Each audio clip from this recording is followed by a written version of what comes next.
What did David Foster Wallace think of the adult industry? Well, I'm sure a lot of you guys already know this, but in 1998, Wallace released a fairly large essay on the adult industry titled The Big Red Sun. And today I'm going to be breaking down certain elements of that essay, but it's 2024, everyone. In 1998, the internet wasn't a big thing yet. It wasn't until 2007 that Pornhub was founded. So now today, with OnlyFans and online escorts and all the other different elements of the adult industry that weren't a big thing in the 1990s, I'm going to need to update some of Wallace's assertions. But more importantly, what makes Wallace's essay special is that he examines why men turn to the adult industry. And it doesn't matter if it is the 1990s and people are going to video rental stores, or if you're someone in 2024 is on their phone and they're watching OnlyFans. The reason men turn toward these things, and women also,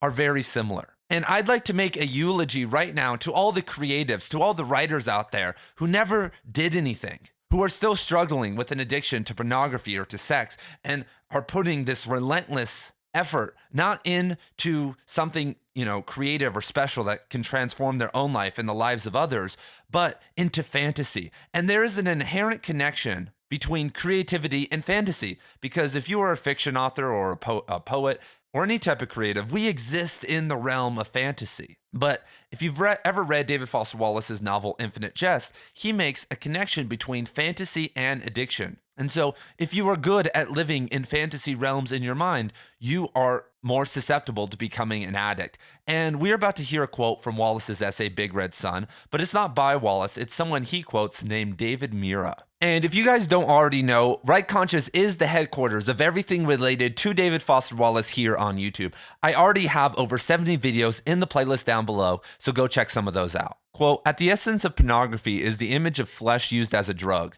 a way of numbing psychic pain. But this drug lasts only as long as the man stares at the image. In pornographic perception, each gesture, each word, each image is read first and foremost through sexuality. Love or tenderness, pity or compassion become subsumed by and are made subservient to a greater deity, a more powerful force. The addict to pornography desires to be blinded, to live in a dream. Those in the thrall of pornography try to eliminate from their consciousness the world outside pornography. And this includes everything from their family and friends or last Sunday's sermon to the political situation in the Middle East. In engaging in such elimination, the viewer reduces himself. He becomes stupid. And judging from statistics, most of you guys out there are engaging with adult content. And if you've been doing that for over a decade or even years, then you could be considered an addict. And this is one of the most covert addictions across the entire world. And I'm not standing here on some moral high ground. I'm not a Christian. I'm not religious. I don't think that pornography should be outlawed or that you are going to hell for engaging in that. But if we go back to the quote from Mura, if we are going to be eliminating, if we are going to be engaging in renunciation, that is a very hardcore act. Because one of the main lessons I've learned in my 17 years of doing yoga and my 12 years now of teaching yoga is that when you engage in massive acts of elimination and daily pornography use over the course of 5 or 10 years adds up to that. You don't get to choose what you are eliminating. I've known people to come into spirituality or yoga and they are trying to escape something. So they do breathing exercises for 2 hours a day and blow their brain out, and they lose their ego, or they take a ton of psychedelics or do ayahuasca every single weekend, or, it's that type of thing. And they do wash away all the bad things, all the trauma, but they wash away the good things, the good memories, the positive aspects of their ego, because the ego is the good and the bad. And so this act of elimination is so sacred and can be so powerful that using it on a fantasy, most likely to escape from trauma or PTSD, and that's something I've learned really over the past couple years about addiction and these things. Most of the time it's connected to trauma. And a lot of us didn't have trauma in our early life, but we actually did. Like trauma as in I got beaten or I got touched or something. You didn't probably experience that. But if your parents didn't believe in you, if you maybe were living in a somewhat toxic household, if you attended public school, if you got bullied, you probably have PTSD at some level. And this isn't some woo-woo like, hey, we all need to join hands or you need to go to therapy. No, but you eventually need to do a moral inventory and understand that a lot of your negative behaviors kind of stem from a lot of that stuff. And with proper awareness and stuff, you can solve all this yourself. And Mira uses a harsh word here. He says that you are stupid if you're doing this. But if you're doing this massive process of elimination of both positive and negative, because if you're engaging in a pornographic fantasy, you're trying to elevate yourself and the negative aspects of your life. Like maybe you don't like your wife. Maybe you're not good looking, or you've never had the confidence to be able to get the women that you want. And so in that fantasy, you are the type of person who can have that. But at the end of the day, you are stupid for doing that. You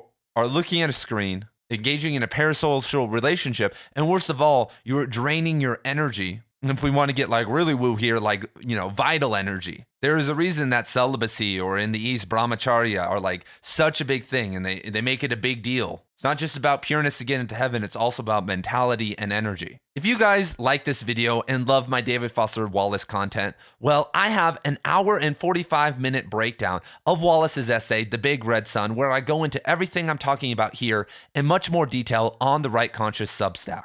And if you subscribe, you will get over 7 hours of David Foster Wallace content, and that is growing every single day, and over 15 hours of Cormac McCarthy content, plus writing content, some of my poetry.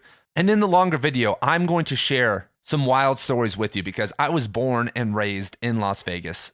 And some of the stories included are a famous yoga influencer who secretly stripped her way to fame, a prostitute taking over my friend's life, a fat photographer's harem, and a meth-addicted blonde Mormon mom collapsing a jiu-jitsu school. Plus, I also worked security at the Adult Video News Award show at the Hard Rock when I was much younger. So I do have some things to share that kind of reinforce some of the analysis that Wallace goes through. So help a broke teacher out and go to the link down in the description below, and you will have more content than you know what to do with. And another thing I want to note that's more practical for a lot of you guys out there is that even though we are authors and we are supposed to be living in fantasy, in our work, you can't do that all the time. I've seen time and time again in my life the people who are living in too much fantasy. And this is why people, once again, if you look at the shelf behind me, if you look at a lot of the greatest authors, and there are exceptions, most of the time they are not daily pot users. They aren't going into that realm of fantasy all the time because it is a limited resource. And if you are engaging in your little fantasies about you in your head all day and all these things, then that's taking energy away from your characters. And it's kind of divisive to look at it that way, but it's true. We only have so much mental, spiritual, and emotional energy to give things every single day. And so if you experience your own life and live it and just focus on that and save the fantasy for your writing, I mean, oh my God, the world would look totally different. But sometimes, you guys, this happens all the time. I'm in the shower. For some reason, this happens in the shower. And I think back to jiu-jitsu competitions I was doing in 2014 and 2015.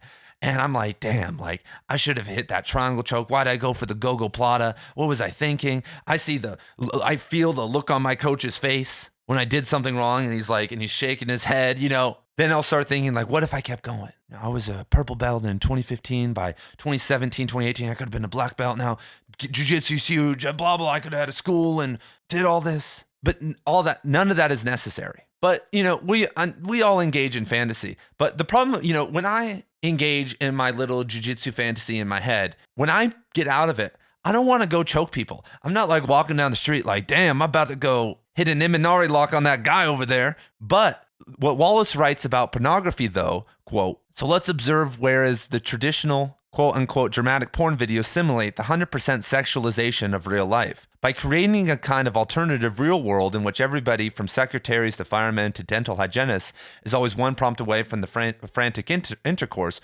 Gonzo videos, and by Gonzo videos, he means the ones back in the day, Girls Gone Wild, or where you're walking around and there's it's like a script, but we're at Miami Beach and we're seeing what people are going to do. But there's really paid porn actresses or actors or whatever, and maybe sometimes there's real people that get sucked into it, but that's what a gonzo video is. One could say that amateur porn today is also gonzo because it's simulating the real. Quote, gonzo videos push the envelope by offering the apparent sexualization of actual real life, by, for instance, combining real footage of babes on the Cairns Beach with scripted footage of seduction and explicit sex. Gonzo thus obviously seems like the porn equivalent of the mainstream. And most men are not living this heroic life where they're going to bars and they're good looking. Most men, especially who are engaging in this stuff, want to live in fantasy because if you are living in the middle of North Dakota, you maybe have some snow monsters at the local bar or around, but your prospects for finding a good woman who hasn't already been, tethered to someone in high school is probably very low. And your fantasy of also how social interactions work and, how to pick up a hot woman or something are also probably skewed. And so by watching these things, you can engage in this fantasy and think this is how reality functions. But it's very hard to separate, the fantasy from reality. Eventually, the work, as they call it in wrestling, becomes a shoot. And it's who you become the character in your own life, especially if people have been engaging in pornography for their entire life.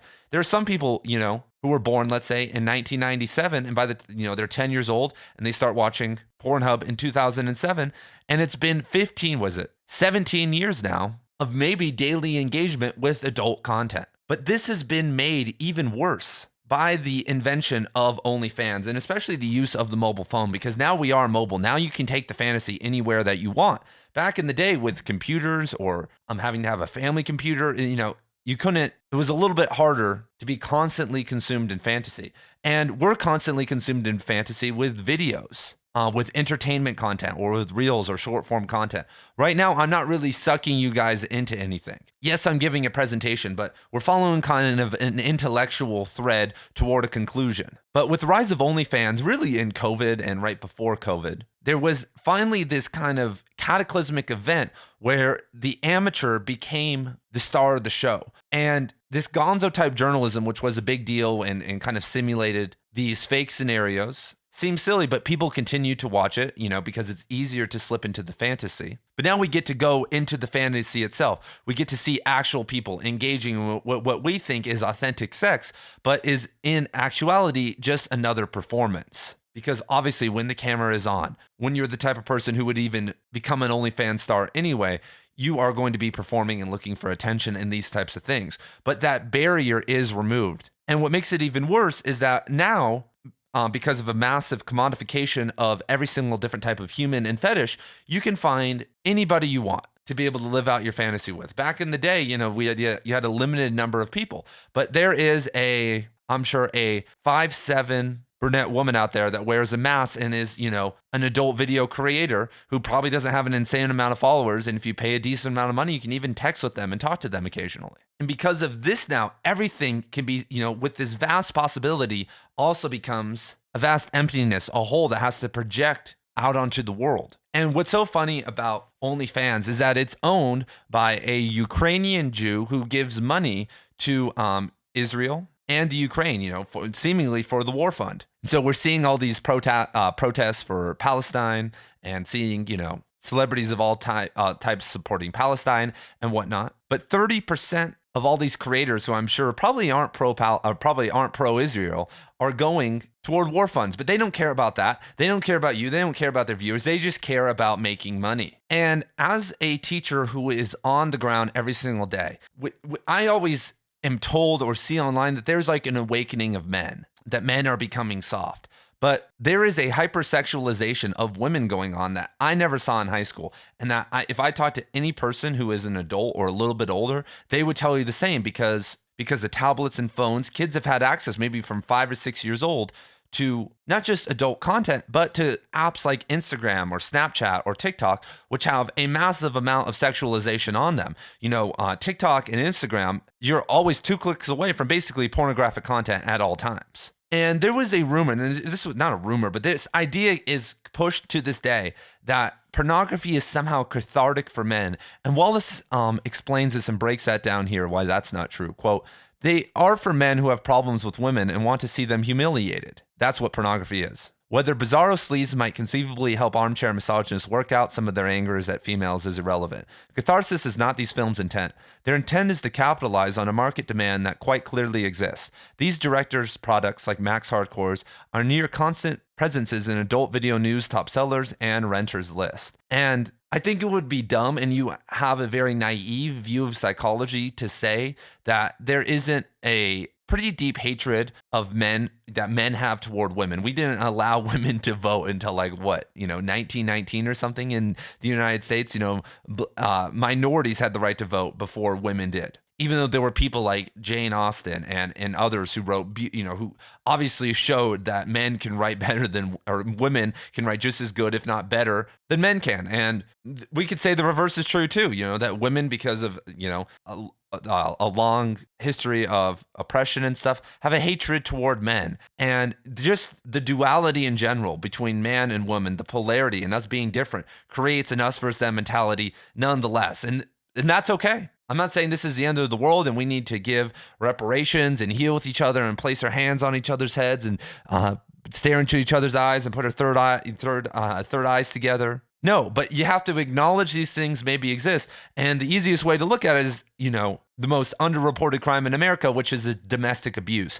You just have to listen to how men talk about women behind closed doors, not in your little echo chamber, but the common man, the common person at the grocery store. And I'm not saying we're living in a crazy misogynistic society or a patriarchy, but because most men can shut that off. Like when you have to engage as a professional or as a friend or as a human in society, even not the worst, but the average man can turn that off and just exist, and that's okay. Awesome. So it's not that a big problem on that front, but behind closed doors, in the unconscious, when engaging with adult content or things of this nature, that's when all this starts to come out. And what makes this great for us as writers is that this exists, that Wallace capitalized on this. Brief interviews with hideous men. This is some of the best content, Infinite Jest, like or in Candenza, like he's not great toward women, but it makes for good content. So it could be said if you are a female author writing about men, by looking into all that and resolving it and examining yourself or others, you'll have more to write about than you could finish in 5 lifetimes. So to conclude today, I just want to say that I believe in you guys, that when you look at pornography addiction and what's happened with that, we've turned it into a joke. It's something that's hidden behind closed doors. And as someone who studies addiction very closely, and it's like been an interest of mine for a long time, and that's one of the reasons why I love Infinite Jest. This is, help for pornography addicts and, all types of addicts, internet addicts, like all these, and those are inherently tied together, are getting much better. It's being talked about more in the media, and it's kind of starting to break free of its Christian angle, because for a long time, that's how everything was approached in that realm, that this stems from a disconnection from God, and you're a sinner, and these types of things, and that's silly. And it's important for us to work on our own addictions because we have something good to give to the world. And when we're clouded in an addiction, we don't have the ability to share that at a proper level. So I believe you can do it. If you want to share some of your experiences or some of your thoughts, you can. I go into all this much deeper and talk about pornography addiction, this essay, crazy stories from my life, and so much more in the longer version on the Right Conscious Substack. I would love to see you guys over there, and I'll see you guys in the next video, which will be dropping very soon.